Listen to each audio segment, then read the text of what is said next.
ध्यायमान पावनांगि पंकजं व्यालयज्ञसूत्रमिन्दुशेखरं कृपाकरं नारदादियोगिवृन्दवन्दितं दिगम्बरं काशिकापुराधिनाथ कालभैरवं भजे भानुकोटिभास्वरं भवाब्धितारकं परं नीलकण्ठमीप्सितार्थदायकं त्रिलोचनं कालकालमम्बुजाक्षमक्षशूलमक्षरं काशिकापुराधिनाथ कालभैरवं भजे शूलटङ्कपाशदण्डपाणिमादिकारणं श्यामकायमादिदेवमक्षरं निरामयं भीमविक्रमं प्रभुं विचित्रताण्डवप्रियं काशिकापुराधिनाथ कालभैरवं भजे मुक्तिदायकं प्रशस्तचारुविग्रहं भक्तवत्सलं स्थितं समस्तलोकविग्रहं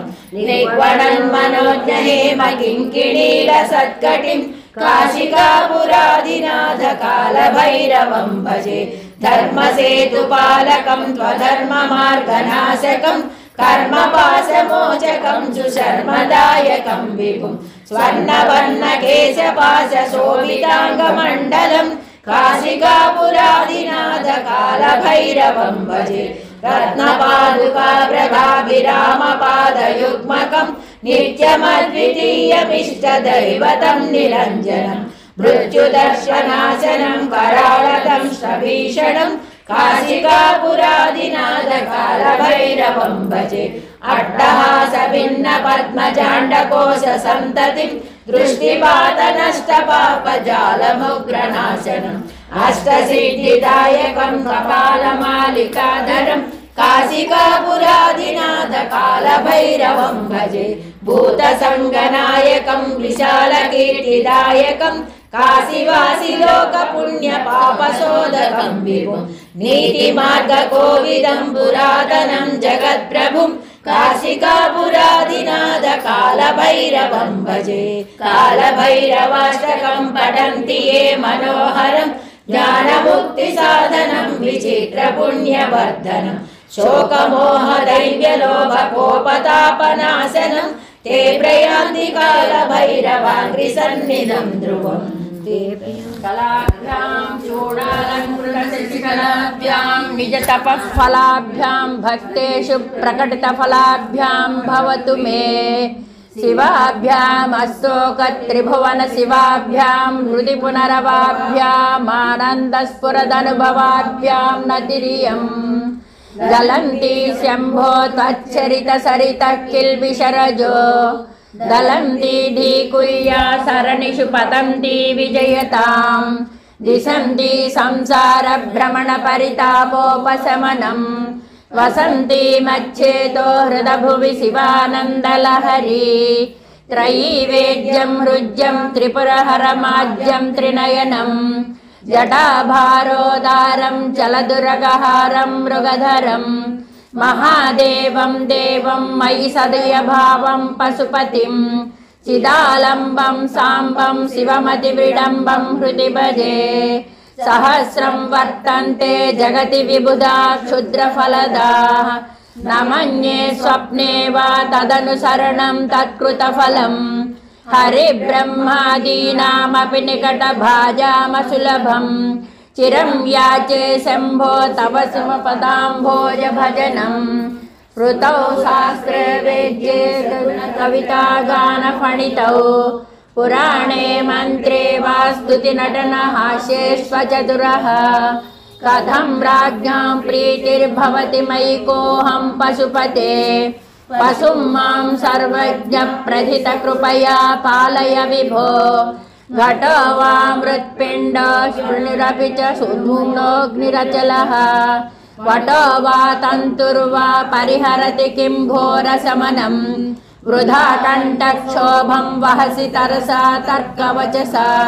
पदाम्भोजं शम्भोर्भज परमसौख्यं व्रजसुधीः मनस्ते पादाब्जे निवसतु वचः सौत्रफणितौ करश्चाभ्याख्यायं श्रुतिरपि कथा कर्णनविधौ तव ध्याने बुद्धिर्नयनयुगलं मूर्तिविभवे परग्रन्थान्कैर्वा परमशिव जाने परमतः यदा बुद्धिः सुक्तौ रजतमिति काचास्मनिमणिः जलैपास्ते क्षीरं भवति मृगतुष्टानुसलिलम् तदा देवभ्राञ्च भजति भवदन्यं जडजनो महादेवेशं त्वां मनसि च समत्वा पशुपते गभीरे कासारे विशति विजने घोरविपिने विशाले शैले च भ्रमति कुसुमार्धं जडमतिः समद्वैकं चेतः सरसिजमुमानाथ भवते सुखेनावस्थातुं जनयः न जानाति किमहो नरत्वं देवत्वं नगवनमृगत्वं मशकता पशुत्वं कीटत्वं भवतु विहगत्वादिजननं सदा त्वत्पादाब्जस्मरण परमानन्दलहरी विहारासक्तं चेद्धृदयमिह किं तेन वपुषा वटुर्वा गेही वा यतिरपि जटी वा तदितरो नरो वा यः क्वचिद्भवतु भव किं तेन भवति यदीयं हृत्पद्मं यदि भवदधीनं पशुपते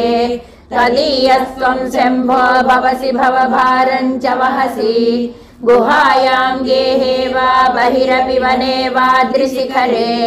जले वा वह्नो वा वसतु वसते किं पदफलम् सदा यस्मैवान्तःकरणमपि शम्भो तव पदे स्थितं चेद्योगोऽसौ स च परमयोगी स च सुखी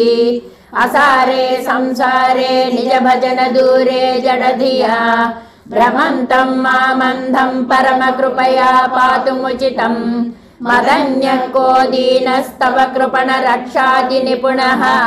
त्वदन्यः को वा मे त्रिजगति शरण्यः पशुपते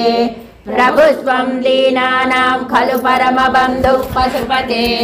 प्रमुख्योऽहं तेषामपि किमुत बन्धुत्वमनयोः त्वयैव क्षन्तव्या शिवमदपराधाश्च सकलाः प्रयत्नात् कर्तव्यं मदवनमियं बन्धुसरणी उपेक्षा नो चेत् किं न हरसि भवद्ध्यानविमुखां दुरासा भूयिष्ठां विधिलिपिमसक्तो यदि भवान् शिरस्तद्वैदात्रं नन खलु सुवृतं पशुपते कथं वा निर्नत्यं करनखमुखेनैव